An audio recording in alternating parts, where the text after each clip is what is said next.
നമസ്കാരം. Aroor vision news ചാനലിലേക്ക് സ്വാഗതം. മഴക്കാല മുന്നൊരുക്കം. ആലപ്പുഴ ജില്ലയിൽ 394 ക്യാമ്പുകൾ സജ്ജമെന്ന് ജില്ലാ കളക്ടർ. പ്രകൃതിക്ഷോഭം മൂലം അടിയന്തര സാഹചര്യങ്ങളുണ്ടായാൽ ജനങ്ങളെ മാറ്റിപ്പാർപ്പിക്കാനുള്ള 394 ക്യാമ്പുകൾ ജില്ലയിൽ സജ്ജമാണെന്ന് ആലപ്പുഴ ജില്ലാ കളക്ടർ അലക്സ് വർഗീസ് അറിയിച്ചു. മഴക്കാല മുന്നൊരുക്കത്തിൻ്റെ ഭാഗമായി വിവിധ വകുപ്പുകളും തദ്ദേശ സ്വയംഭരണ സ്ഥാപനങ്ങളും നിർവഹിക്കേണ്ട ചുമതലകളും ഒരുക്കങ്ങളും വിലയിരുത്തുവാൻ ജില്ലാ കളക്ടറുടെ അധ്യക്ഷതയിൽ കളക്ടറേറ്റ് കോൺഫറൻസ് ഹാളിൽ ദുരിതാശ്വാസ ക്യാമ്പുകൾ തുടങ്ങേണ്ട സാഹചര്യത്തിൽ ഗ്രാമപഞ്ചായത്തും വില്ലേജ് ഓഫീസർമാരും ഒരുമിച്ച് പ്രവർത്തിക്കേണ്ടതാണ്. പഞ്ചായത്ത് തല ദുരന്ത നിവാരണ കമ്മിറ്റികൾ മുൻകൂട്ടി വിളിച്ചു ചേർത്ത് ഓരോ പഞ്ചായത്തുകളിലെയും സാഹചര്യം വിലയിരുത്തണം. സർക്കാർ സംവിധാനങ്ങൾ വഴി ക്യാമ്പിലേക്ക് ആവശ്യമായ സാധനങ്ങൾ എത്തിക്കുവാൻ നടപടി സ്വീകരിക്കും. 1.5 മാസത്തേക്കുള്ള ഭക്ഷ്യസാധനങ്ങളുടെ ശേഖരമുള്ളതായി സപ്ലിക്കോയിൽ നിന്ന് അറിയിപ്പുണ്ടായി.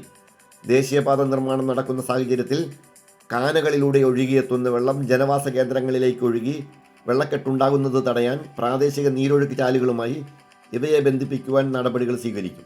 PWD റോഡുകളുടെ വശങ്ങളിലെ കാനകൾ വൃത്തിയാക്കി നീരൊഴുക്ക് പരിശോധിക്കും. ഓരുമുട്ടുകളെല്ലാം മഴക്കാലത്തിന് മുന്നോടിയായി നീക്കം ചെയ്യും. പാലങ്ങളുടെ കീഴിൽ അടിഞ്ഞുകൂടിയ മാലിന്യങ്ങൾ നീക്കം ചെയ്യുവാൻ ആവശ്യമായ നടപടികൾ സ്വീകരിക്കുവാൻ ജലസേചന വകുപ്പിന് നിർദ്ദേശം നൽകി. സാംക്രമിക രോഗങ്ങൾ പടരാതിരിക്കുവാനുള്ള പ്രതിരോധ മരുന്നുകൾ ആരോഗ്യ കേന്ദ്രങ്ങൾ വഴി പൊതുജനങ്ങൾക്ക് ലഭ്യമാക്കണം. വീടുകളിൽ നിന്നും ശേഖരിക്കുന്ന പ്ലാസ്റ്റിക് മാലിന്യങ്ങൾ മഴക്കാലത്ത് തുറസായ സ്ഥലങ്ങളിൽ സൂക്ഷിക്കരുത്. മഴക്കാലത്തിന് മുൻപേ തന്നെ പൊതുസ്ഥലത്ത് അപകടകരമായി നിൽക്കുന്ന മരങ്ങൾ മുറിച്ചു മാറ്റുകയോ ശീലങ്ങൾ വെട്ടിമാറ്റി സുരക്ഷിതമാക്കുകയോ ചെയ്യണം. ജില്ലാ കളക്ടർ സന്ദർശിച്ച് ഇത് വിലയിരുത്തും. മഴക്കാലത്തിന് മുന്നോടിയായി വിദ്യുച്ഛക്തി ലൈനുകളിൽ ആവശ്യമായ അടിയന്തര അറ്റകുറ്റപ്പണികൾ ചെയ്യുവാൻ നടപടി സ്വീകരിക്കണമെന്ന് KSEBക്ക് നിർദ്ദേശം നൽകി. വാട്ടർ അതോറിറ്റി വെള്ളത്തിൻ്റെ സാമ്പിൾ പരിശോധിക്കും. വളർത്തുമൃഗങ്ങളുടെ സംരക്ഷണത്തിന് അടിയന്തര ഘട്ടത്തിൽ അവയെ ഉയരമുള്ള സ്ഥലങ്ങളിലേക്ക് മാറ്റുവാനും തീറ്റ ഉറപ്പുവരുത്തുവാനും മൃഗസംരക്ഷണ വകുപ്പ് നടപടി സ്വീകരിക്കണം.